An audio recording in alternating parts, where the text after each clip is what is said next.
اعوذ باللہ من الشیطان الرجیم بسم اللہ الرحمن الرحیم الحمد للہ والصلاۃ علی اہلها واللعنۃ علی مستحقها اما بعد فقد قال امیر المؤمنین علیہ الصلاۃ والسلام الراضی بفعل قوم كالداخل فیہ معهم ولکل داخل فی باطل اثمان اسم العمل به و اسم الرضا به۔ محترم و معزز ناظرین کرام، السلام علیکم ورحمۃ اللہ وبرکاتہ۔ 8 شوال کا دن جو کہ یوم انہدام جنت البقیع کے عنوان سے منایا جاتا ہے، یہ وہ دن ہے کہ جس دن ہر شیعہ کے دل کو قرار حاصل نہیں ہوتا۔ کیوں؟ اس لیے کہ شیعوں کا یہ شعار رہا ہے کہ شیعوں نے کبھی ظالم کے آگے اپنے سر کو نہیں جھکایا، بلکہ چاہے اقلیت میں ہی کیوں نہ ہو لیکن کبھی ہم نے ظالم کو تسلیم نہیں کیا۔ آج 8 شوال سن 1445 ہجری، اگر آج سے تقریباً 101 سال پہلے آپ ملاحظہ فرمائیے تو سن 1344 ہجری میں بعض نام نہاد مسلمانوں نے اس فتوے کا سہارا لے کر کہ قبر کے اوپر تعمیر کرنا، قبر کے اوپر مزار کا بنوانا، کسی بنا کا بنوانا یہ بدعت ہے، حرام ہے، شرک ہے، اور اسی کے تحت انہوں نے انہدام جنت البقیع کیا اور جو ائمہ معصومین علیہم السلام کے مزارات تھے اس کو منہدم کر دیا۔ حالانکہ اگر دیکھا جائے تو اس میں فقط ائمہ معصومین شہزادی کونین کے ہی مزارات نہیں تھے، بلکہ زوجات پیغمبر کے بھی مزارات تھے، اصحاب پیغمبر کے بھی مزارات تھے، لیکن یہ جو خوارج صفت افراد تھے انہیں نہ زوجات پیغمبر کا احترام ہے، انہیں نہ ائمہ معصومین علیہم السلام کا احترام ہے، اور انہیں نہ شہزادی کونین جناب فاطمہ زہرا سلام اللہ علیہا کا احترام ہے۔ آج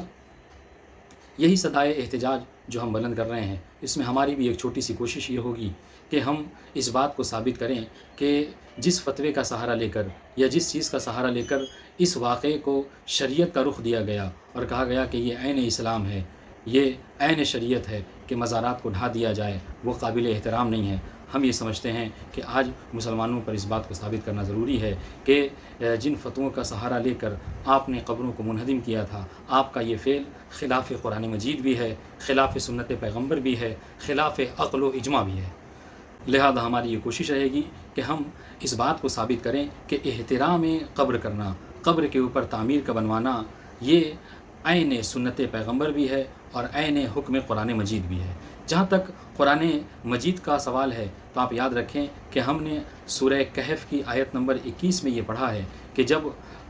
اصحاب کہف کا علم لوگوں تک ہو گیا اور لوگوں کو اصحاب کہف کے اس غار میں لیٹنے کا اور وہاں پہ موجود ہونے کا علم ہوا تو وہاں پر لوگ 2 حصوں میں تقسیم ہو گئے۔ بعض وہ لوگ تھے کہ جو موحدین تھے اور بعض وہ تھے جو کفار تھے۔ لیکن تعجب کی بات ہے کہ جو کفار تھے انہوں نے بھی ایک عجیب پیشکش کی۔ انہوں نے کیا کہا کہ ہم ایسا کرتے ہیں، قالوا ابنوا علیہم بنیانا، ہم ایسا کرتے ہیں کہ اس اصحاب کہف جہاں پر لیٹے ہوئے اس غار کے اوپر کوئی بنیان، کوئی تعمیر کرا دیتے ہیں، کوئی بنا بنا دیتے ہیں، کوئی چہار دیواری بنا دیتے ہیں۔ کیوں؟ تاکہ اس کے ذریعے سے ان کا ذکر باقی رہے۔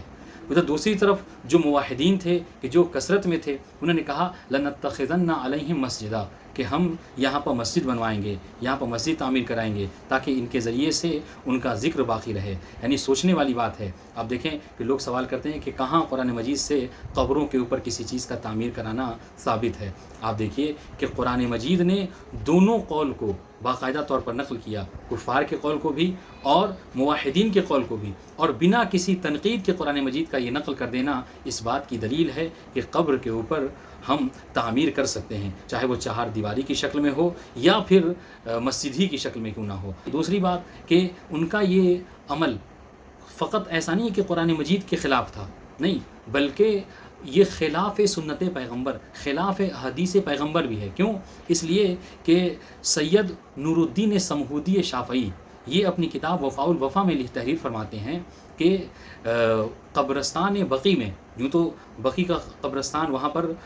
قبل از اسلام بھی حتیٰ کفار و مشرکین بھی وہاں پر اپنے مردوں کو دفن کیا کرتے تھے، لیکن بعد از اسلام یہ قبر مسلمانوں سے مخصوص ہو گیا۔ چنانچہ تاریخ نے لکھا کہ سب سے پہلے مہاجرین میں سے عثمان ابن مظعون ہیں کہ جنہیں اللہ کے رسول نے اس قبرستان میں یعنی قبرستان بقیع میں دفن کیا تھا۔ اچھا، عثمان ابن مظعون اس حوالے سے بھی قابل ذکر ہیں کہ بہت سے لوگ یہ سوال کرتے ہیں کہ اگر مولائے کائنات کو خلفاء سے اتنا زیادہ اختلاف تھا تو ان کے نام کے اوپر اپنے بچوں کا نام کیوں رکھا؟ تو عثمان ابن مظعون کا نام آپ اس لیے بھی یاد رکھ سکتے ہیں کہ مولائے کائنات نے اپنے بیٹے کا نام جو عثمان رکھا تھا، جو کہ جناب عباس کے بھائیوں میں آپ کا ذکر یہ مل جائے گا، تو عثمان اس لیے امام نے اپنے بیٹے کا نام رکھا تھا کہ چونکہ مولائے کائنات کو عثمان ابن مظعون جو کہ صحابی پیغمبر تھے ان سے بہت زیادہ محبت تھی. یہ پیغمبر کے بہت نیک صحابی تھے اور ان کو یہ سعادت ملی کہ پیغمبر اسلام بنفس نفیس ان کی تدفین میں شامل ہوئے اور خود قبر میں اتر کر انہیں پیغمبر اسلام نے دفن کیا تھا. اب سنیے گا سنت پیغمبر سے کیسے ثابت ہے قبر کے اوپر بنا، تو روایت میں ملتا ہے، یہی جو میں نے حوالہ آپ کے خدمت میں پیش کیا کہ سمہودی شافعی نے اپنی کتاب وفاء الوفا میں لکھا کہ جب پیغمبر اسلام عثمان ابن مظعون کی تدفین سے فارغ ہوئے تو روایت بتاتی ہے کہ امر الحجرہ، لوگوں کو حکم دیا کہ ایک پتھر جو ہے وہ حاضر کیا جائے. لوگوں نے پتھر دیا، پیغمبر نے اس پتھر کو عثمان ابن مظعون کے سرہانے رکھ دیا. اب قدامہ کہ جن کی تقدیس کے اہل سنت تک قائل ہیں وہ یہ کہتے ہیں کہ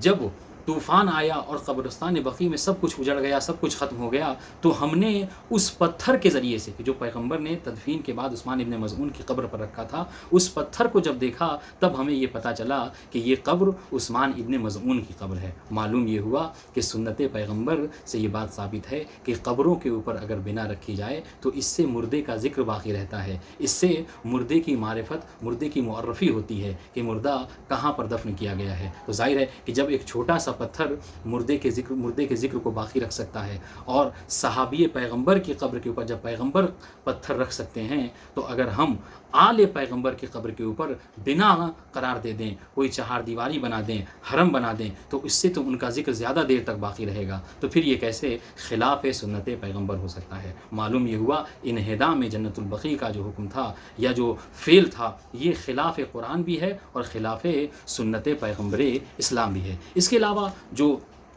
شریعت کے حکم کو مسلمان اخذ کرتے ہیں قرآن و سنت سے ہٹ کر اجماع کے ذریعے سے، کہتے ہیں کہ کسی چیز میں اگر اجماع مسلمین ہو جائے تو ہم اسے تسلیم کر لیتے ہیں. تو آئیے ہم اس بات کو بھی آپ کے میں ثابت کریں کہ انہدام جنت البقیع کا فعل ایسا نہیں ہے کہ فقط قرآن و سنت کے خلاف تھا، نہیں، بلکہ اجماع مسلمین کے بھی خلاف تھا. اجماع مسلمین کی بھی خلاف یہ عمل تھا. کیوں؟ اس لیے کہ مسلمانوں کی اکثریت اس فعل سے راضی نہیں تھی. اس کے حوالے کے طور میں آپ خدمت میں عرض کروں، جلال الدین سیوطی نے تاریخ الخلفاء میں اس بات کو ذکر کیا ہے کہ جب سن 236 ہجری میں متوکل نے قبر امام حسین علیہ السلام کے اوپر حل چلوا دیا اور روزے کو منہدم کر دیا، حل چلوا دیا، نام و نشان کو مٹانے کی ناکام کوشش کی، تو اس وقت روایت میں ملتا ہے، انہوں نے نقل کیا جلال الدین سیوطی نے تاریخ الخلفاء میں کہ فتعلم المسلمون من ذلک، کہ متوکل کے اس فعل سے سن 236 ہجری میں جتنے مسلمان تھے، فتعلم المسلمون، جتنے مسلمان تھے سب کو بہت زیادہ اس واقعے سے تکلیف ہوئی، سب کے سب جو ہے بہت زیادہ رنجیدہ خاطر ہوئے. وَكَتَبَ أَهْلُ بغداد شتم الحیطان والمساجد، اہل بغداد نے اپنے گھروں کی دیواروں کے اوپر اور مسجدوں کی دیواروں کے اوپر متوکل کے خلاف باتیں لکھیں اور نعرہ بلند کیا. معلوم یہ ہوا کہ قبروں کا احترام کرنا یہ عین اجماع مسلمین ہے اور قبروں کا احترام نہ کرنا، اسے منہدم کر دینا، یہ اجماع مسلمین کے خلاف ہے، کہ جس کی گواہی جلال الدین سیوطی کی یہ تاریخ الخلفاء کی روایت دے رہی ہے. اس کے بعد میں نے آخر میں عرض کیا کہ 4 مصادر ہیں کہ جن سے مسلمان اپنی باتوں کو اخذ کرتے ہیں، قرآن، سنت، اجماع اور عقل. آئیے ہم یہ دیکھتے ہیں کہ کیا عین عقل ہے کہ انسان کسی کی قبر کو منہدم کر دے، کسی کی قبر کو گرا دے؟ تو یاد رکھیے کہ قرآن و سنت، اجماع، ان سب سے ہٹ کر اگر عقلاء عالم، دنیا کے عقل مندوں کی روش کو دیکھا جائے تو عقل مندوں کی روش کے خلاف یہ بات ہے کہ کسی کی قبر کی بے حرمتی کی جائے. اس لیے کہ آج بھی ہم دیکھتے ہیں کہ اگر کوئی بڑی شخصیت اس دنیا سے جاتی ہے تو اس کے ذکر کو باقی رکھا جاتا ہے. اچھا، ذکر کو باقی کس طریقے سے رکھا جاتا ہے؟ اس کے لیے اس کے قبر کے اوپر کچھ چیزیں تعمیر کرا دی جاتی ہیں اور بنا بنا دی جاتی ہے تاکہ اس کے ذریعے سے صاحب قبر کا ذکر باقی رہے، اس کا نام باقی رہے اور آنے والی جنریشن اسے یاد کر سکے اور اس سے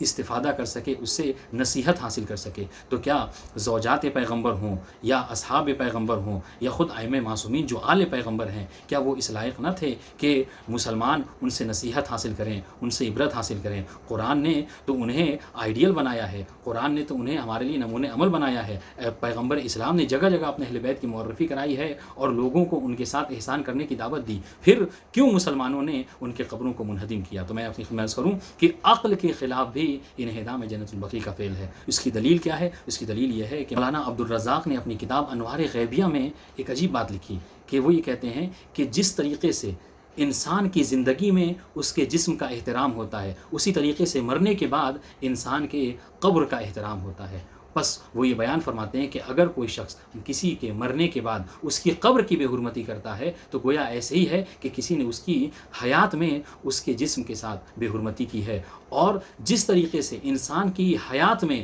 وہ قابل احترام ہوتا ہے، مرنے کے بعد اس کی قبر قابل احترام ہوتی ہے۔ چنانچہ عقل اس بات کا حکم کرتی ہے کہ اگر کوئی اس دنیا سے جاتا ہے تو اس کی قبر کا احترام کیا جائے، اور قبر کا احترام یہ نہیں ہے کہ قبر کو مسمار کر دیا جائے، اس کے اوپر جو چہار دیواری اس کو ختم کر دیا جائے، نہیں، بلکہ قبر کا احترام یہ ہے عقلاء عالم کے نزدیک کہ اس کے اوپر چہار دیواری بنائی جائے، اس کی حفاظت کی جائے، اس کو خراب ہونے سے انسان حفاظت کرے۔ کیوں؟ اس لیے کہ اس کے ذریعے سے جنریشن آنے والی جو ہے وہ نصیحت حاصل کر سکتی ہے۔ تو اگر آپ مسلمان کے اس فعل کو بھی دیکھیے تو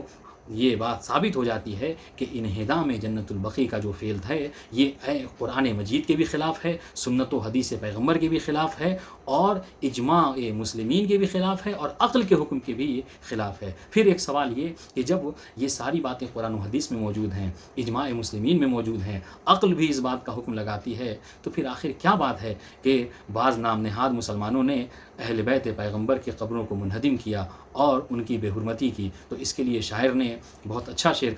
کہا کہ اصفوا الا اللہ یکون شارکوا فی قتلہ فتتبعوہ رمیما۔ انہوں نے عجب جواب دیا، کہا کہ ان کو اس بات کا افسوس تھا، ان نام نہاد مسلمانوں کو، چونکہ یہ خوارج کی اولاد ہیں، ان کو اس بات کا افسوس تھا کہ یہ اپنے آباء و اجداد کے ساتھ اہل بیت پیغمبر کی قتل میں شریک نہ تھے، چنانچہ انہوں نے اہل بیت پیغمبر کی قبروں کی بے حرمتی کر کے اس بات کا ثبوت دیا کہ اگر آج ہم اس زمانے میں ہوتے تو قتل اہل بیت پیغمبر میں شریک ہوتے۔ لہٰذا عزیزان گرامی، اگر وہ اس بات کے دعوے دار آج ہو سکتے ہیں تو ہم اہل بیت علیہم السلام کے شیعہ ہیں۔ ہمارا بھی یہ شعار ہونا چاہیے کہ ہم ہیہات منت اللہ کے تحت اس نعرے کو بلند کریں اور صدائے احتجاج بلند کر کے یہ بات ثابت کریں کہ جس طریقے سے تم اگر کل ہوتے تو اہل بیت پیغمبر کے قتل میں شریک ہوتے، اگر ہم کل ہوتے تو اہل بیت پیغمبر کے ساتھ قتل ہونے والوں میں شریک ہوتے۔ ہم ہمیشہ دامن اہل بیت علیہم السلام سے متمسک رہتے۔ ہمیں چاہیے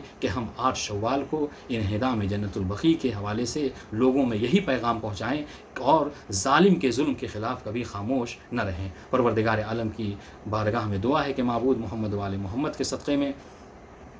امام زمانہ عجل اللہ فرجہ الشریف کے ظہور میں تعجیل فرمائے اور ہمیں ان کے اعوان و انصار میں شمار فرمائے۔ والسلام علیکم ورحمۃ اللہ وبرکاتہ۔